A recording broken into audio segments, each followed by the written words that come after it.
Hadirin jamaah Idul Fitri rahimakumullah.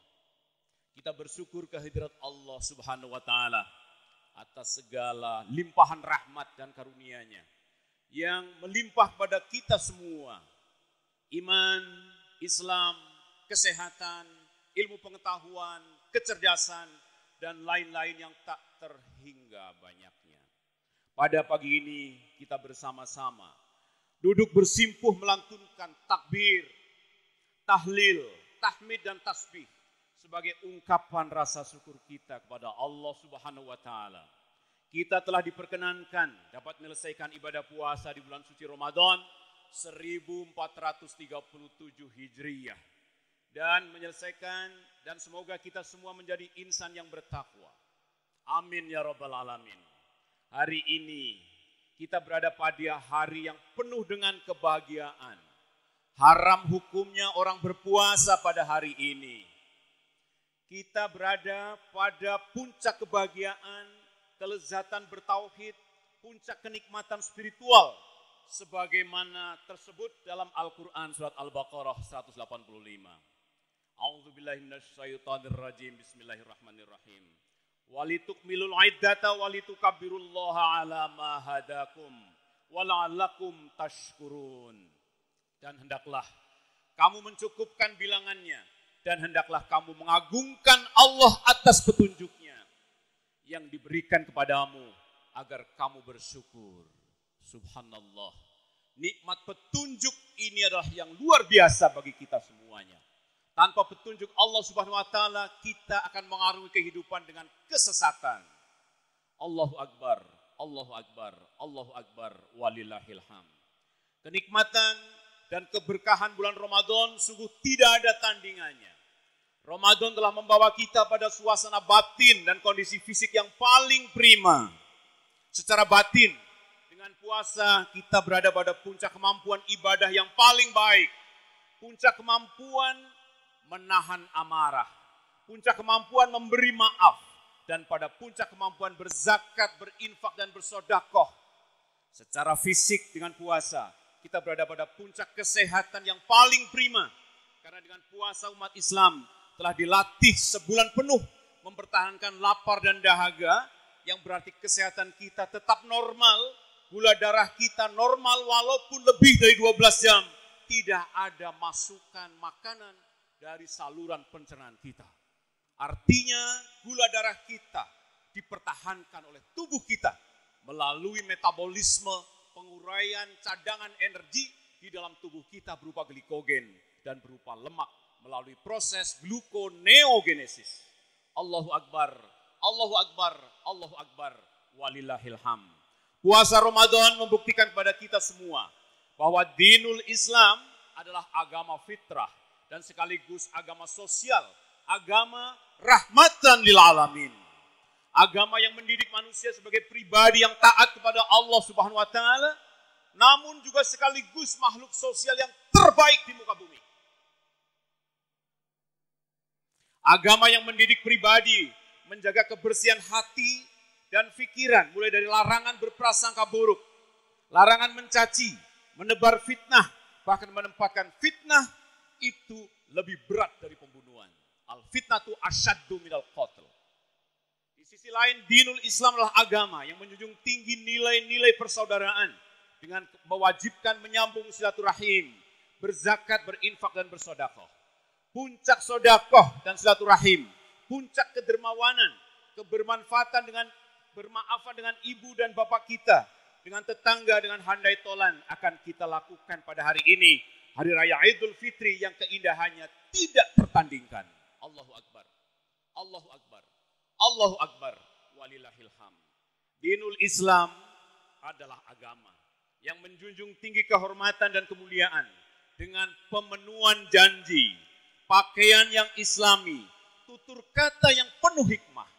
Agama yang menjaga kesehatan akal pikiran dengan larangan meminum minuman yang memabukkan. Agama yang menghargai hak milik dengan larangan korupsi, mencuri, berkhianat, dan mengurangi timbangan atau takaran. Agama yang mengajarkan kejelasan dan perlindungan keturunan dengan mewajibkan akad nikah.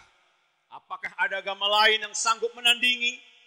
Allah berfirman, "Huwallazi arsala rasulahu bil huda wa dinil haqq liyudhhirahu 'ala ad-dini kullihi walau karihal musyrikun." Dialah yang mengutus Rasulnya dengan membawa petunjuk dan agama yang benar, agar dia memenangkannya di atas segala agama-agama, meskipun orang musyrik membenci. Di samping firman Allah tersebut, secara eksplisit Allah Subhanahu wa taala menyatakan dalam surat Al-Imran ayat 19, "Inna ad-dina 'indallahil Islam, wa mahtalafal ladzina utul kitaba illa min ba'di ma ja'ahumul ilmu baghyan bainahum. Wa may yakfur bi ayatillah fa innallaha sari'ul hisab." Sesungguhnya agama yang diridhoi di sisi Allah hanyalah Islam. Tiada berselisih orang-orang yang telah diberi Alkitab kecuali sesudah datang pengetahuan kepada mereka. Karena kedengkian yang ada di antara mereka. Karena kedengkian yang ada pada mereka. Barang siapa yang kafir terhadap ayat-ayat Allah, maka sesungguhnya Allah sangat cepat hisabnya. Allahu Akbar, Allahu Akbar, Allahu Akbar, walillahil hamd. Di balik keindahan Islam sebagai din, rahmatan lil alamin, banyak orang yang terus membuat makar dengan berbagai rekayasa yang diarahkan kepada keburukan dinul Islam. Pengeboman di berbagai tempat, termasuk di Masjid Nabawi, agar umat Islam tidak rahmatan lil alamin, agar umat Islam itu dinilai dengan gelar-gelar yang berkebalikan dengan dinul Islam itu sendiri, antara lain sebagai teroris, anti pluralisme, anti nasionalisme, anti Bhinneka Tunggal Ika, bahkan sebagai gerakan yang mengancam NKRI. Padahal kita sebagai umat Islam adalah umat yang mengamalkan ayat lakum dinukum waliyadin. Bagimu agamamu dan bagiku agamaku. Yang mengamalkan la ikraha fiddin. Tidak ada paksaan di dalam agama. Yang mengamalkan cinta tanah air adalah bagian dari iman. Di mana tidak ada satu agama pun selain Islam yang menuliskan dalam kitabnya 3 kalimat tersebut. Lakum dinukum waliyadin, la ikraha fiddin, cinta tanah air. Yang ada walan tardu angkal yahudu walan nasara hatta tattabi'a millatahum. Tidak pernah ridho selama-lamanya Yahudi dan Nasrani sampai kamu wahai umat Islam mengikuti milah mereka. Dari sini tampak apakah itu din rahmatan lil alamin? Din rahmatan lil alamin adalah din yang tidak pernah memaksakan akidah kepada orang lain. Sementara agama yang lain selamanya tidak pernah ridho. Bahkan tidak usah pindah status agama seseorang. Yang penting tingkah lakunya mengikuti ajaran mereka. Dan kita saksikan sendiri dari acara-acara di televisi bagaimana mereka mengajak umat Islam untuk ikut serta pesta sambil berdiri, bernyanyi, campur baur laki-laki dan perempuan, pergaulan bebas, dan sebagainya, tanpa harus pindah agama. Allahu Akbar, Allahu Akbar, Allahu Akbar, walillahil hamd. Wa ma arsalnaka illa rahmatan lil alamin. Dan tiadalah kami mengutus engkau wahai Muhammad, melainkan untuk menjadi rahmat bagi semesta alam. Sebaliknya Yahudi dan Nasrani disebut oleh Allah SWT sebagai kelompok orang yang tidak pernah ridho terhadap umat Islam, sehingga umat Islam mengikuti ajaran mereka. Al-Baqarah 120. Bagi siapa umat Islam yang lebih membanggakan Yahudi maupun Nasrani, bahkan mengkampanyekan untuk memimpin umat Islam, dan menuduh umat Islam yang tidak mau dipimpin oleh Yahudi maupun Nasrani dianggap tidak toleransi, maka terimalah laknat Allah Subhanahu wa taala nanti di akhirat. Bagi siapa umat Islam, sebagaimana Allah berfirman dalam Al-Baqarah 120, "Walan tardu angkal yahudu walan nasara hatta tattabi'a millatahum, qul inna hudallahi huwal huda, wala in taba'ta ahwa'ahum ba'dalladzi ja'aka minal ilmi, ma laka minallahi min waliyyin wala nasir." Orang-orang Yahudi dan Nasrani tidak akan senang kepada kamu hingga kamu mengikuti agama mereka. Katakanlah, sesungguhnya petunjuk Allah itulah petunjuk yang benar. Dan sesungguhnya jika kamu mengikuti kemauan mereka, setelah pengetahuan datang kepadamu, maka Allah tidak lagi menjadi pelindung dan penolong bagimu. Nauzubillah. Allahu Akbar. Allahu Akbar. Allahu Akbar. Walillahil hamd. Jamaah Idul Fitri rahimakumullah. Kalimatut taqwa yang merupakan goal final dari Ramadan, dari ibadah saum, adalah kalimat yang sangat tinggi di hadapan Allah Subhanahu wa taala. Kalimat takwa adalah puncak nilai kemanusiaan. Di hadapan Allah, kalimat takwa memiliki minimal 4 keutamaan. Pertama, penentu mulia tidaknya kita di hadapannya. Ternyata mulia dan tidaknya orang tidak ditentukan oleh kaya atau tingginya jabatan, tetapi ditentukan oleh inna akramakum indallahi atqakum. Sesungguhnya yang paling mulia di antara kamu yang paling bertakwa. Yang kedua, takwa merupakan indikator apakah orang itu bisa bahagia atau tidak mengarungi kehidupan. Karena wa may yattaqillah yaj'al lahu makhraja wa yarzuqhu min haitsu la yahtasib. Wa may yatawakkal 'ala Allah fa huwa hasbuh. Silakan cari kebahagiaan tanpa rasa kecukupan yang diberikan Allah ke dalam dada kita. Sekaya apa seseorang, bila ternyata rasa cukup ditarik dari dadanya, maka dia akan menjadi orang miskin sebenarnya. Siapakah orang miskin sebenarnya? Bukan orang yang sedikit harta, tapi yang berjiwa tamak di dadanya. Sebaliknya orang kaya sebenarnya bukan orang yang banyak harta, tetapi yang berjiwa takwa di dadanya. Alladzina yunfiquna fis sarra'i wad dharra. Yaitu orang yang bisa menginfakkan hartanya baik dalam keadaan lapang maupun sempit. Allahu Akbar, walillahil hamd. Yang ketiga, takwa menjadi penentu berkah tidaknya suatu kehidupan berbangsa dan bernegara. Ternyata Allah berfirman dalam surat Al-A'raf ayat 96. Walau anna ahlal qura amanu wattaqau lafatahna alaihim barakatim minas sama'i wal ard walakin kazzabu fa akhadnahum bima kanu yaksibun. Walau anna ahlal qura, apabila penduduk suatu negeri beriman dan bertakwa, la fatahna, sungguh kami akan bukakan barokati minas sama'i wal ard, berkah dari langit dan dari bumi.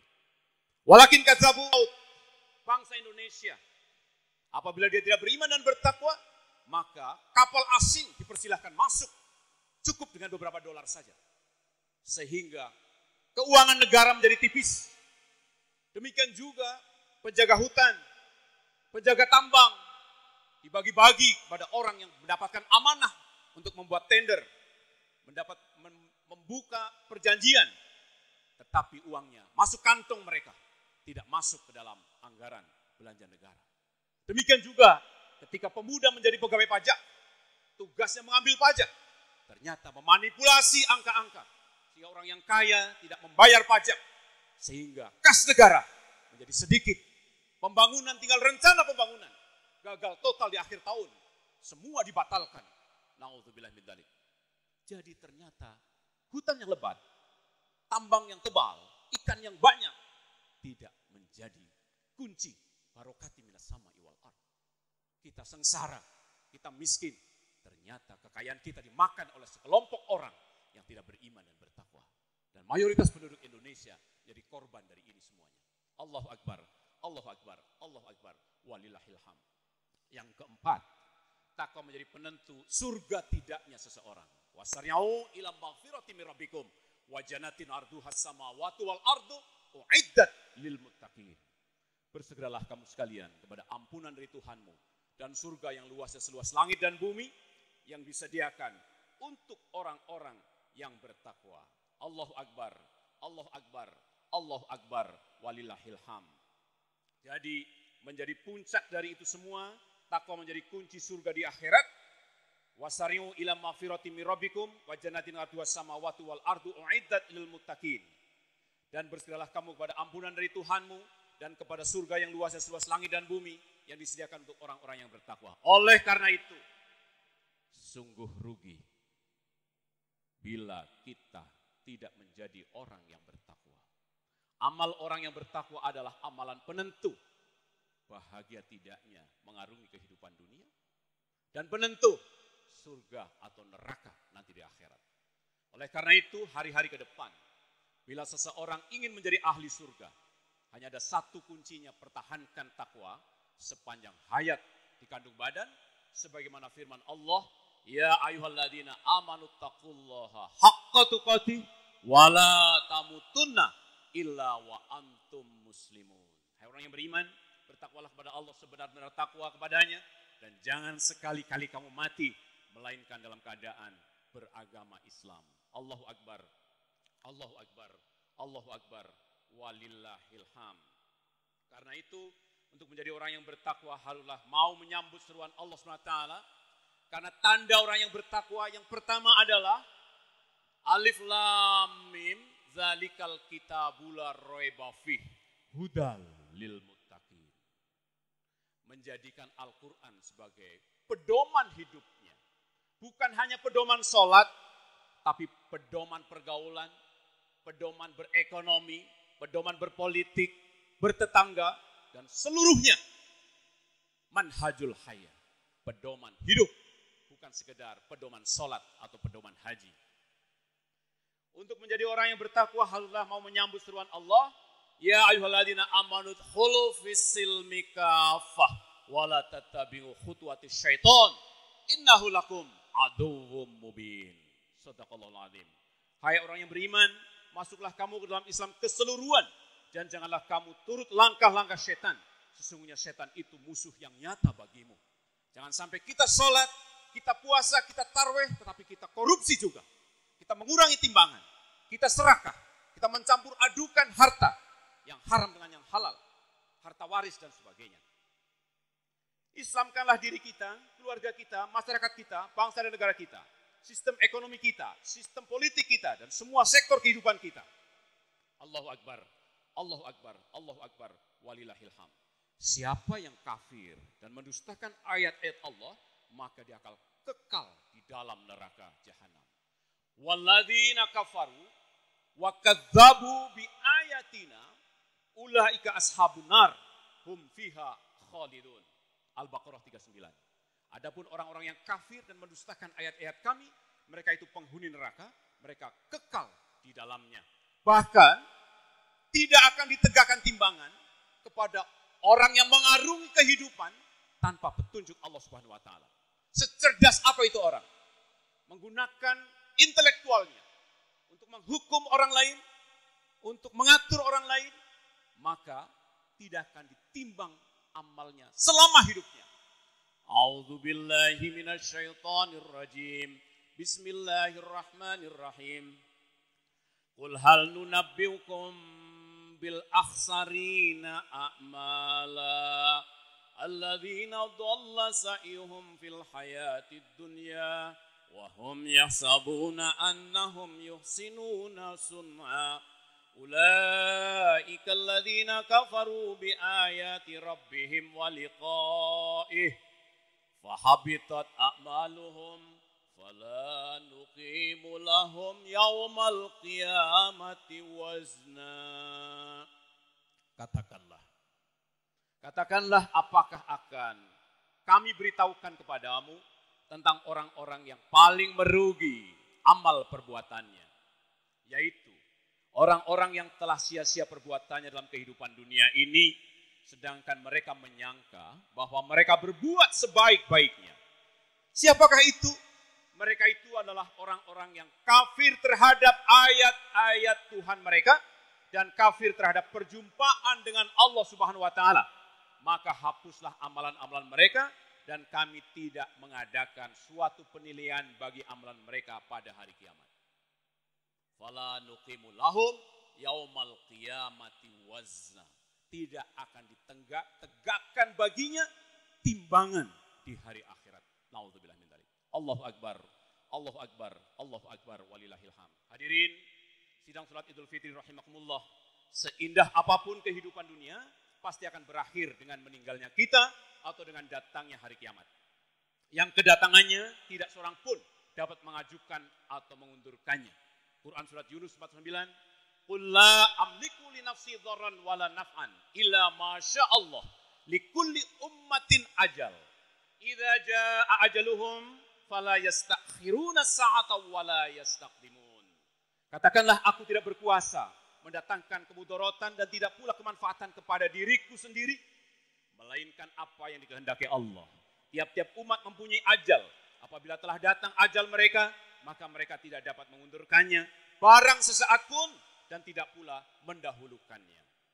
Oleh karena itu maka visi kehidupan yang kita bangun adalah visi kehidupan untuk bahagia fid dunya wal akhirah. Jangan sekali-kali orientasi kehidupan kita hanyalah untuk dunia saja. Sebagaimana Allah berfirman dalam surat Al-Qasas ayat ke-77. Wabtaghi fima ataqallahu daral akhirah wala tansa nasibaka minad dunya wa ahsin kama ahsanallahu ilaik wala tabghil fasada fil ardi innallaha la yuhibbul mufsidin.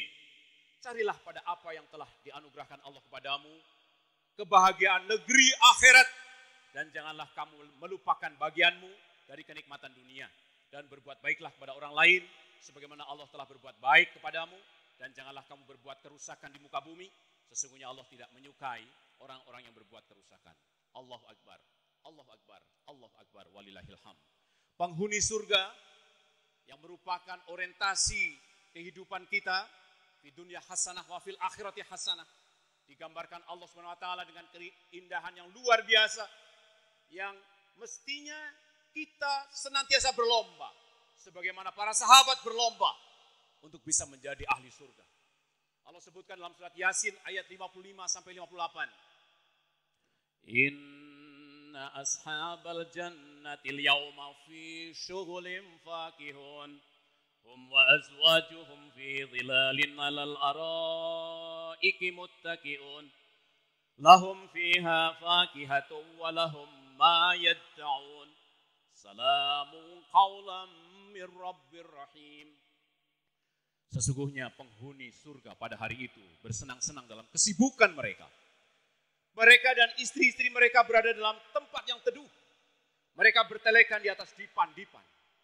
Di surga itu mereka memperoleh buah-buahan dan memperoleh apa saja yang mereka minta. Kepada mereka dikatakan, salamun qaulam mir rabbir rahim. Salam sebagai ucapan selamat dari Rabbir Rahim, Tuhan yang Maha Penyayang. Dalam ayat yang lain, dalam surat Al-Insan, Allah menyebut, apabila kamu melihat di sana surga, maka kamu akan melihat kenikmatan yang banyak dan kerajaan yang sangat megah. Wa idza ra'aita samma ra'aita na'iman wa mulkan kabira. Dan bila kamu melihat di sana surga, niscaya kamu akan melihat berbagai macam kenikmatan dan kerajaan yang besar. Dan ini yang berbicara adalah Allah yang sangat maha besar. Bukan seorang manusia yang dhaif, tetapi Allahu Akbar yang menyebut surga itu mulkan kabir, kerajaan yang sangat besar. Karena itu jangan sampai kita picik dengan pengetahuan, dengan kecerdasan yang kita punya mengatakan surga tidak ada, neraka tidak ada. Padahal permukaan bumi saja belum pernah kita injak seluruhnya, apalagi planet-planet yang lain. Sangat tidak tahu diri orang yang mengatakan tidak ada surga dan tidak ada neraka. Allahu Akbar, Allahu Akbar, Allahu Akbar, walillahil hamd. Visi kehidupan kita di akhirat, di samping kita harus masuk ke dalam surga, yaitu kita harus senantiasa berusaha untuk dijauhkan dari siksa api neraka. Hal ataka hadisul khasyah, wujuhu yaumaidin khasyi'atun 'amilatun nasibah, tasla naron hamiyah, tusqa min 'ainin aniyah, laisa lahum ta'amun illa min dhari'. La yusminu wa la yughni min ju'. Sudah datangkah kepadamu berita tentang hari pembalasan? Banyak muka pada hari itu tunduk terhina, bekerja keras lagi kepayahan, memasuki api yang sangat panas, diberi minum dengan air dari sumber yang sangat panas. Mereka tiada memperoleh makanan selain dari pohon yang berduri, yang tidak menggemukkan dan tidak pula menghilangkan lapar. Nauzubillah min dzalik. Penghuni neraka nanti akan menyeru penghuni surga untuk minta air dan minta rizki yang Allah berikan kepada penghuni surga. Namun Allah berfirman, haram keduanya untuk orang kafir. ونادى أصحاب النار أصحاب الجنة أن أفيضوا علينا من الماء أو مما رزقكم الله قالوا إن الله حرمهما على الكافرين. Surat Al-A'raf ayat 50. Dan penghuni neraka memanggil penghuni surga, limpahkanlah kepada kami sedikit air atau makanan yang telah dirizkikan Allah kepadamu. Mereka penghuni surga menjawab, sesungguhnya Allah mengharamkan keduanya itu atas orang-orang kafir. Na'udzubillah. Allahu Akbar, Allahu Akbar, Allahu Akbar, walillahil hamd. Selagi kita masih hidup, kita harus mengoptimalkan ibadah kita dengan banyak amal soleh. Karena nanti di akhirat penghuni neraka berteriak untuk dapat keluar dan menyesal. Alangkah baiknya kalau dahulu waktu di dunia beramal soleh. Sebagaimana tersebut dalam surat Al-Fatir ayat ke-37. Namun dijawab Allah SWT dengan pertanyaan, apakah kami tidak memanjangkan umurmu untuk berpikir? Apakah kami tidak memanjangkan umurmu untuk berpikir? Dan apakah tidak pernah datang kepadamu seorang pemberi peringatan? Wahum yastarikhuna fiha Rabbana akhrijna na'mal salihan ghayra alladhi kunna na'mal awalam nu'ammirkum ma yatadhakkaru fihi man tadhakkara wa ja'akumun nadhir fadhuku fama lidh-dhalimina min nasir.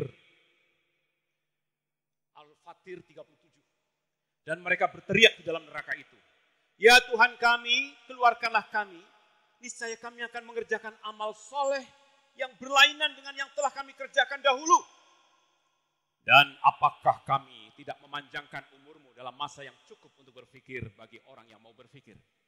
Dan apakah tidak datang kepada kamu pemberi peringatan? Maka rasakanlah azab kami.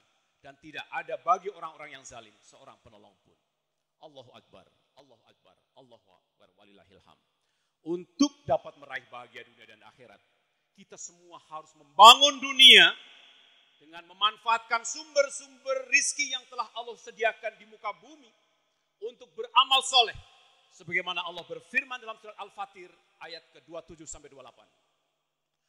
Alam taro anna Allah anzala minas sama'i ma'a fa akhrajna bihi samaratin mukhtalifan alwanuha wa minal jibali judadun bidun wa humrum mukhtalifun alwanuha wa gharabibu sud wa minan nasi wad dawabi wal an'ami mukhtalifun alwanuhu kadzalik innama yakhshallaha min ibadihi ulama innallaha azizun ghafur. Tidakkah kamu melihat Allah turunkan hujan dari langit, lalu Allah hasilkan dengan hujan itu buah-buahan yang beraneka macam jenisnya. Dan di antara gunung-gunung itu ada garis-garis putih dan merah yang beraneka macam warnanya. Dan ada pula yang hitam pekat. Dan demikian pula di antara manusia, binatang-binatang melata, binatang-binatang ternak, ada yang bermacam-macam warnanya dan jenisnya. Sesungguhnya yang takut kepada Allah di antara hamba-hambanya hanyalah ulama.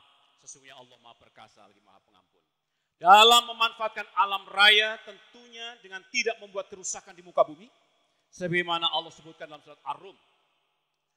Zuharul fasadu fil bari wal bahri bima kasabat aydin nas liyudhiqahum ba'dalladzi amilu la'allahum yarji'un. Telah nampak kerusakan di darat dan di laut disebabkan karena perbuatan tangan manusia. Supaya Allah merasakan kepada mereka sebagian dari akibat perbuatan mereka. Agar mereka kembali ke jalan yang benar. Dan Allah perintahkan menggunakan teknologi. Bukan sekedar memetiknya. Tetapi menggunakan teknologi melalui tangan kita. Untuk memanfaatkan keanekaragaman yang ada di seluruh alam ini. Liyakulu min samarihi wa ma'amilathu aydihim. Afala yashkurun. Supaya mereka dapat makan dari buahnya. Dan dari apa yang diusahakan oleh tangan-tangan mereka. Sentuhan tangan inilah teknologi. Maka mengapa mereka tidak bersyukur? Apabila kita mencermati Al-Fatir, Yasin, maka sumber rezeki manusia adalah biji-bijian, tambang, peternakan, dan teknologi. Keanekaragaman biji-bijian dari ketinggian puncak gunung sampai laut terdalam belum optimal kita manfaatkan. Sumber rezeki yang luar biasa pada sekitar kita, tanaman perkebunan, kelapa sawit, kelapa biasa, karet, kakao, kopi, tanaman serat dan lain-lain, perlu sentuhan teknologi rekayasa agar optimal hasilnya. Demikian juga tanaman pangan, padi, jagung, kedelai, tebu, ubi jalar, singkong, sagu, umbi-umbian. Tanaman buah-buahan, mangga, jeruk, pisang, manggis, duku, rambutan, durian, nangka, dan masih banyak lagi. Tanaman sayuran, kacang panjang, kacang-kacangan, bawang merah, semuanya harus kita syukuri dengan optimalkan produksi dan ratakan serta berkelanjutan melalui tata ruang dan tata teknologi. Pada gunung itu terdapat garis putih, garis merah, dan hitam. Ini adalah dunia pertambangan. Di sana ada batu bara, ada besi, tembaga, emas. Sampai hari ini belum optimal dimanfaatkan untuk kesejahteraan rakyat banyak. Sentuhan teknologi untuk barang hasil tambang masih sangat minimalis. Kita masih mengekspor hasil tambang mentah ke luar negeri, sementara hasil olahan teknologi masuk ke negeri kita berupa minyak matang, produk elektronik, kendaraan bermotor, pesawat terbang, alat laboratorium, peralatan rumah tangga, dan lain-lain. Di sisi lain, keanekaragaman hewan liar dan ternak yang begitu banyak belum juga dimanfaatkan secara optimal. Seleksi dan perbanyakan jumlah ternak belum optimal, bahkan tidak jelas siapa yang harus bertanggung jawab. Di samping teknologi, tata ruang untuk tambang, pertanian, peternakan, perikanan haruslah dimanage secara seimbang dan berkelanjutan. Dan terakhir, stop urbanisasi dan ratakan kesejahteraan bukan hanya di kota tapi sampai ke desa-desa. Melalui pemanfaatan nikmat Allah berupa biji-bijian, peternakan, pertambangan, dan teknologi, kita bangun desa agar kesejahteraan merata di mana-mana, bukan hanya di kota. Jadikan desa sebagai pusat produksi untuk mensuplai pangan dan obat berkualitas ke kota dan bahkan ke mancanegara. Agar kesejahteraan merata dan berkelanjutan, dan pedesaan menjadi terang benderang sebagai sumber pangan dan sumber obat-obatan. Dengan demikian desa menjadi wilayah yang menyenangkan bagi para pemuda, sehingga pemuda tidak mengalir ke kota. Allahu Akbar, Allahu Akbar, Allahu Akbar, walillahil hamd. Ja'alana Allahu wa iyyakum minal faizin al aminin wa adkhalana wa iyyakum fi zumratil muwahhidin. A'udzubillahi minasyaitonir rajim. Bismillahirrahmanirrahim. Walau anna ahlal qura amanu wattaqaw la fatahna 'alaihim barakatim minas sama'i wal ard walakin kadzabu fa akhadnahum bima kanu yaksibun. Wa qur rabbi fir warham wa anta khairur rahimin. Amin amin ya rabbal alamin. Allahumma ighfir lil mu'minin wal mu'minat wal muslimin wal muslimat al ahya'i minhum wal amwat. Allahumma ighfir lana wa li walidayna warhamhuma kama rabbayana shighara. Rabbana la tuzigh qulubana ba'da idh hadaitana wa hab lana min ladunka rahmatan innaka antal wahhab. Rabbana la tu'akhidna in nasina aw akhtana. Rabbana wa la tahmil alaina isran kama hamaltahu 'alal ladzina min qablina. Rabbana wa la tuhammilna ma la taqata lana bih. Wa'fu 'anna waghfir lana warhamna. Wa'fu 'anna waghfir lana warhamna. Anta maulana fansurna 'alal qaumil kafirin. Rabbana inna nas'aluka 'ilman nafi'an wa rizqan wasi'an wa shifaa'an min kulli da'in. Rabbana hab lana min azwajina wa dhurriyyatina qurrata a'yun waj'alna lil muttaqina imama. Rabbana innaka 'afuwun karim tuhibbul 'afwa fa'fu 'anna. Rabbana inna nas'aluka ridhaka wal jannah wa na'udzubika min sakhatika wan nar. Rabbana hab lana min azwajina wa dhurriyyatina qurrata a'yun waj'alna lil muttaqina imama. Rabbana zalamna anfusana wa illam taghfir lana wa tarhamna lanakunanna minal khasirin. Ibadallah, innallaha ya'muru bil adli wal ihsan wa ita'i dzil qurba wa yanha 'anil fahsya'i wal munkari wal baghi ya'idzukum la'allakum tadhakkarun wa la dzikrullahi akbar. Assalamualaikum warahmatullahi wabarakatuh.